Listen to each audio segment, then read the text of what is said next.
अस्सलाम वालेकुम स्टूडेंट्स। आज का हमारा लेक्चर है लेक्चर 06 इंग्लिश 101 का लेक्चर नंबर 6 है। तो ये स्टूडेंट्स मैं आपको बताऊँ बहुत ही इजी लेक्चर है। मैंने आपको लिख के भी बता दिया है। बहुत ही इजी लेक्चर है और इंटरेस्टिंग लेक्चर है क्योंकि इसमें हमारे पास हिस्ट्री ऑफ कंप्यूटर्स के नाम से एक सिंपल पैराग्राफ दिया हुआ है या ऐसे आप बोल दें। तो सिर्फ उसके बारे में हमने पढ़नी है, वो इंटरेस्टिंग भी है और उसी में से फिर क्वेश्चंस हमारे पास है, ट्रू फॉल्स है, फिल इन द ब्लैंक्स है। ठीक है, तो ओवरऑल बहुत ही इजी लेक्चर है। तो स्टूडेंट्स लेक्चर 5 में हमने पढ़ा था कि कनेक्टिव्स, रेफरेंसेस और लिंक वर्ड्स क्या होते हैं। तो आई होप कि वो लेक्चर आपको समझ आ गया होगा। मैंने आपको बताया था और एंड पे एक फिल इन द ब्लैंक्स था। तो जिस तरह नॉर्मल रूटीन में मैं करता हूँ, आपको एंड पे एक होमवर्क लाजमी देता हूँ। तो आपने उसको लाजमी हल करना होता है। अगर आपने अच्छे से अपने कंसेप्ट क्लियर करने हैं, अपने पेपर अच्छे से करने हैं, तो आपको वो लाजमी करना पड़ेगा।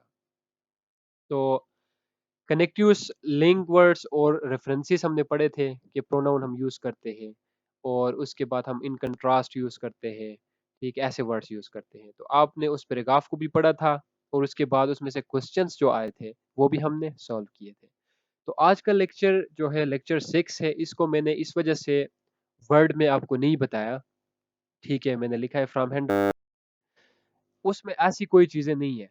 हर चीज लेक्चर 6 में ऑलरेडी सोल्व करके दिखाया हुआ है। ठीक है, तो मैं आज हैंडआउट से ही आपको वो चीजें सारी एक एक करके स्टेप बाय स्टेप आपको पढ़ाऊंगा और एंड पे आप इस काबिल हो जाएंगे कि जो एक पैराग्राफ आपको दिया हुआ था, एक एसे दिया हुआ था, उसमें से जो क्वेश्चंस थे, और वैसे जनरल नॉलेज के लिए भी वो आपकी ज़रूरी है कि कंप्यूटर की हिस्ट्री क्या है।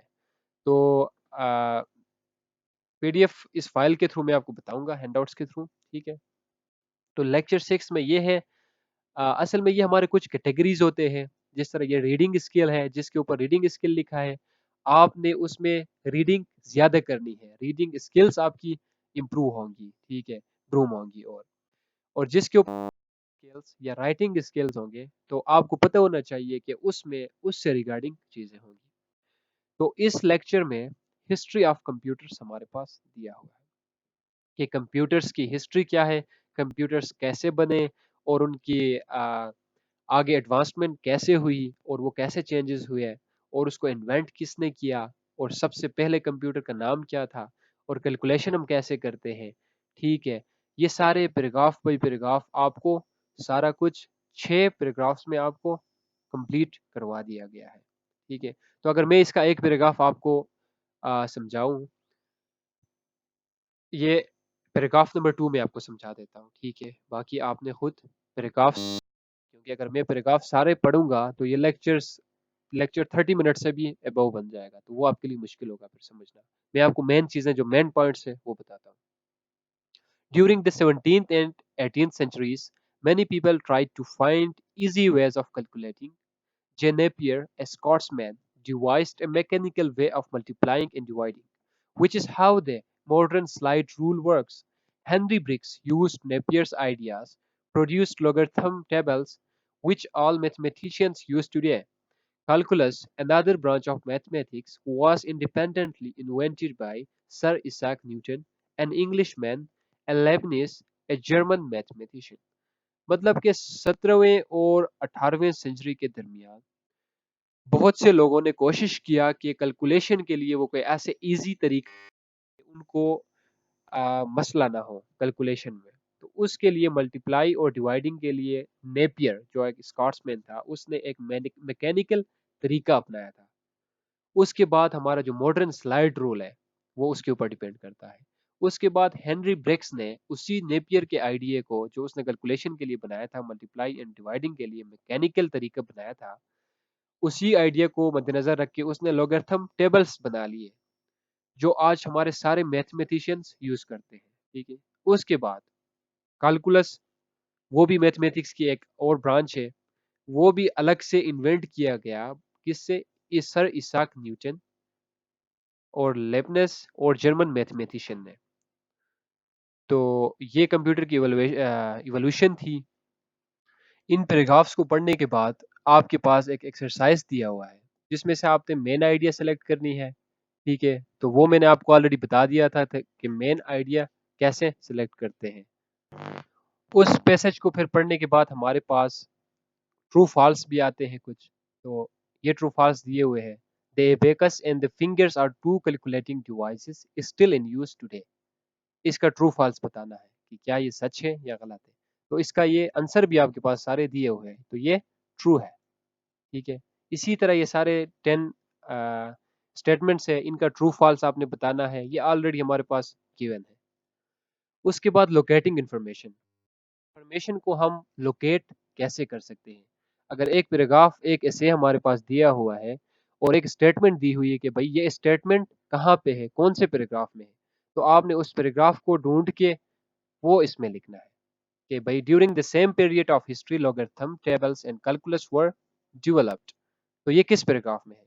ठीक है, तो ये आपने इसके सामने लिख देने हैं। तो ये आपके पास इसके आंसर भी दिए हुए हैं। सबसे पहले का पैराग्राफ नंबर 2 में है। उसके बाद ये सारे आर्ट आपने इसी तरह करने हैं। फिर understanding words, refer back to the text and find synonyms. इनके सिनोनिम्स हमने मालूम करने हैं। Words with a similar meaning, synonyms क्या है, सेम मीनिंग्स वाले word. For the following words, machine, designed, allot, error, solve. तो मशीन के लिए हमारे पास ये आंसर भी दिए हुए हैं। ये हमने डिवाइस कवर्ड। उसके बाद अंडरस्टैंडिंग वर्ड्स। ठीक है, ये मैंने आपको बताया, आंसर्स भी दिए हुए हैं। अभी मशीन, इसका आपने सिनोनिम्स देखना है। इसका सिनोनिम्स क्या होगा, जो हमने पैराग्राफ 1 में यूज किया है। डिवाइस इसका सिनोनिम्स है। इसी तरह डिजाइंड, इसका हमारे पास सिनोनिम्स है, पैराग्राफ नंबर 2 में दिया हुआ है। यह है डिवाइस। ठीक है, now refer back to the text and find antonyms. Antonyms क्या होते हैं, अपोजिट मीनिंग ऑफ वर्ड्स। ठीक है, जिस तरह हमारे ये देखे, आपको आपको ये लिख के भी बताया हुआ है, words with N opposite meaning. अभी ओल्ड, ओल्ड का क्या होगा, ये आपको पैराग्राफ नंबर 10 में दिया हुआ है। मॉडर्न, ठीक है, सॉरी टेक्स्ट में दिया हुआ है। ये ओल्ड का एंटोनिम मॉडर्न, ए फ्यू का सेवरल, टू इंक्लूड का कट आउट। ये सारे आपने फिल इन द ब्लैंक्स कर देने हैं। ठीक है, उसके बाद content review, match the words in column A with the statements in column B. A में आपके पास स्टेटमेंट्स दिए हुए हैं और बी में आपका उसी से रिलेटेड उनके या तो मीनिंग दिए हुए हैं, डेफिनेशन है, या उनका यूजेज दिया हुआ है। जिस तरह हमारे पास है एबेकस। एबेकस का अभी इसमें सबसे बेस्ट चॉइस कौन सा होगा, C, an instrument used for counting. Abacus जो सबसे पहला कंप्यूटर था वो किस लिए यूज होता था, काउंटिंग के लिए यूज होता था। तो ए का आंसर होगा सी। इसी तरह बी का। इसके बाद हमारे पास है कंटेंट रिव्यू, यही वाला था, इसको हमने कर लिया है। ठीक है, ये आपके पास इसके आंसर है। फिर कंटेंट रिव्यू है, इसमें क्या है, use the information in the text on history of computers to complete the following table. इस हिस्ट्री ऑफ कंप्यूटर्स का जो पैराग्राफ था, जो टेक्स्ट था, उस इंफॉर्मेशन को मद्देनजर रख के हमने क्या करनी है, इस टेबल को हमने फिल कर देने हैं। ये टाइम है, ये इवेंट है। ठीक है, इसके भी आपको सारा करके दिखाया हुआ है। लास्ट पे हमारे पास है फोकस रिव्यू। फिर हिस्ट्री ऑफ कंप्यूटर्स को हमने देखना है कि जो ये बोल्ट टाइप फेस में दिए हुए हैं, जिस तरह डेट, ये किसको रेफर करता है, किस चीज का हम डेट यूज करने का हमारा मकसद क्या है। तो ये हमारे पास आंसर आपको सारे इसके अंदर दिए हुए 10 क्वेश्चन है और 10 इसके आंसर है। ठीक है, तो सबसे पहला डेट वी नो टुडे। तो ये डेट किस वजह से यूज हुआ है, टुडे, इसका मतलब है हिस्ट्री। ये डेट किस लिए यूज हुआ, हिस्ट्री। इसकी जगह आप ये भी यूज कर सकते हैं कि हिस्ट्री वी नो टुडे। दूसरा है and it is still being used. यहाँ पे जब आएंगे इसके आंसर में, and it is still being used, ये किस लिए यूज हुआ था, एबेकस के लिए।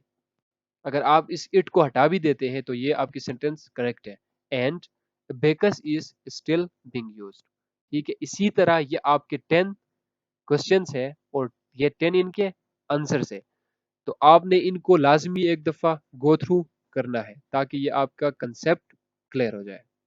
ये मैंने आपको इसी वजह से आज हैंडआउट्स के थ्रू पढ़ाया है, क्योंकि ये वर्ड में कवर नहीं हो सकते थे और इसके आंसर भी सारे हमारे पास यहाँ पे दिए हुए हैं, तो आपको इसमें कोई मसला नहीं होना चाहिए। ठीक है,